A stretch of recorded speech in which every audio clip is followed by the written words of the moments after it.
The Occupational Safety and Health Administration, or OSHA, requires employers to evaluate the workplace to determine if any spaces are permit-required confined spaces. This is essentially a two-step process.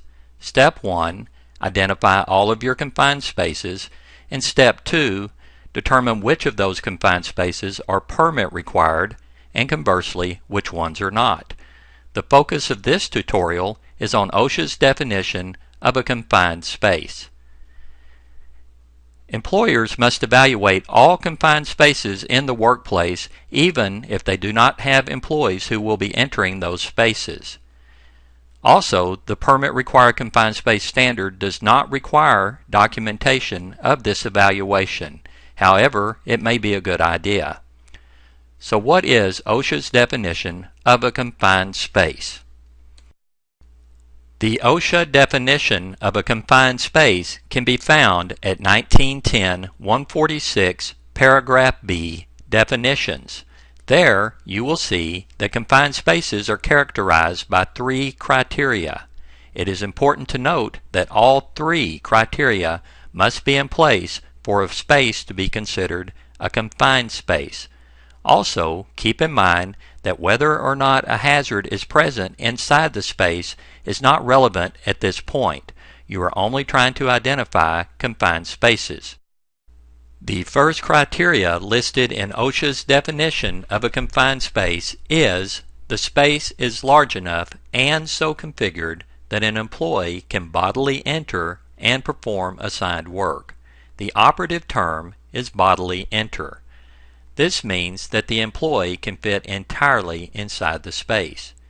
If the space is not large enough for the employee to fit entirely inside, then the space does not meet the definition of a confined space. This standard is only intended to apply to spaces large enough and configured so the entire body of an employee can enter. This is clarified in the preamble to the final rule. The second criteria in OSHA's definition of a confined space is the space has limited or restricted means for entry or exit. Contrary to popular belief, this does not mean that the space has only one way in or out. It means the entrance ability to escape in an emergency would be hindered. Further explanation of this term is provided by OSHA in the preamble to the final rule. And in the OSHA Confined Space Advisor, they further explain that a space would have a limited means of entry or exit where the occupant must crawl, climb, twist, be constrained in a narrow opening, follow a lengthy path, or otherwise exert unusual effort to enter or leave, or where the entrance may become sealed or secured against opening from inside. Examples of a limited or restricted means of entry or exit could include portholes, where the entrant must squeeze through to enter or exit, hatches of a size or location that require the entrant to climb or squeeze through, manhole openings that the entrant must pass through to get into or out of the space, and entryways where the worker must climb a ladder to enter or exit the space. Spiral stairways, which are difficult to climb or descend. Steep stairways, such as ship's ladders and other non-standard stairways. Tight crawl spaces, such as beneath equipment, under floors, between walls, and above some ceilings.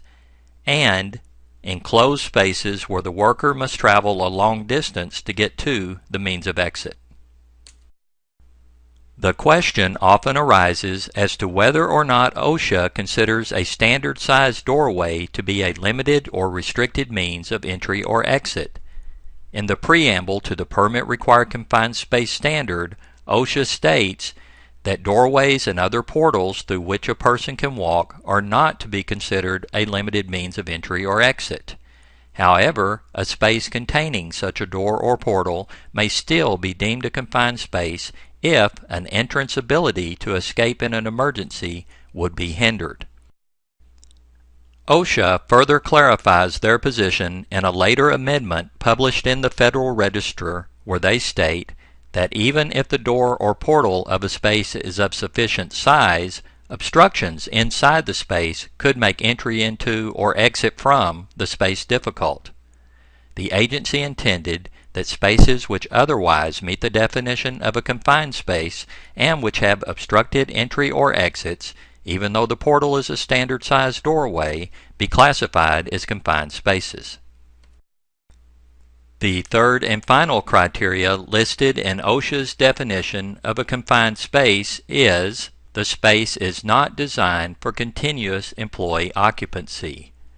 For example, this particular utility vault has not been designed with any safeguards for entrance, so at a minimum, workers would have to utilize a portable blower, auxiliary lighting, and a portable gas detector before entering this space. On the other hand, this fully functioning submarine is designed for continuous employee occupancy, so it would not be considered a confined space. So in review, here is a recap of the three criteria listed in OSHA's definition of a confined space. Number 1, the space is large enough and so configured that an employee can bodily enter and perform assigned work, and number 2, the space has limited or restricted means for entry or exit, and number 3, the space is not designed for continuous employee occupancy. As a reminder, all three criteria must be present for the space to be considered a confined space. We will now look at some examples of confined spaces. However, you must keep in mind that while these are confined spaces, they may not be permit-required confined spaces.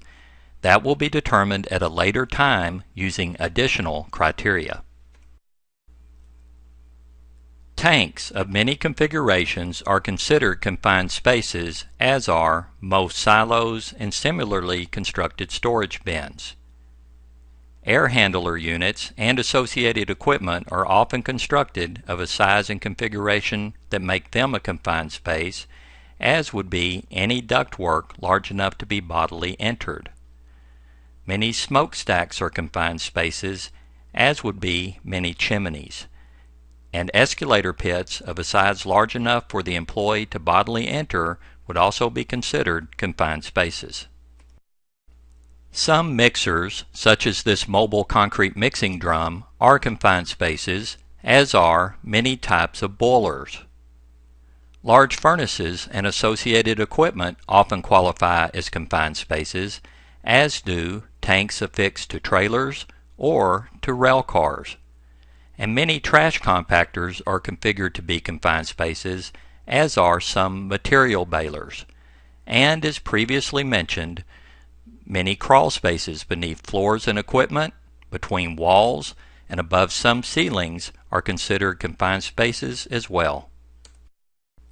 Most sanitary sewer systems are confined spaces, as are sewer lift stations and digesters. Some storm drains and culverts are confined spaces, as are many septic tanks, utility vaults, and pipelines of various sizes. One commonly overlooked type of confined space is dock levelers of the variety that have a front cover that lifts to where a worker could crawl inside. And as previously mentioned, some utility tunnels could be considered confined spaces, as would be some attic spaces and open-top pits. And many conveyor tunnels are confined spaces, as are some elevator pits. These are but a few examples of confined spaces that are present in some workplaces, and there are many that we have not identified in this short tutorial. So you are encouraged to use your knowledge of the OSHA definition of a confined space to identify all of the confined spaces present in your workplace, as this is the first step you will need to take so you can determine which are permit-required confined spaces and conversely which ones are not.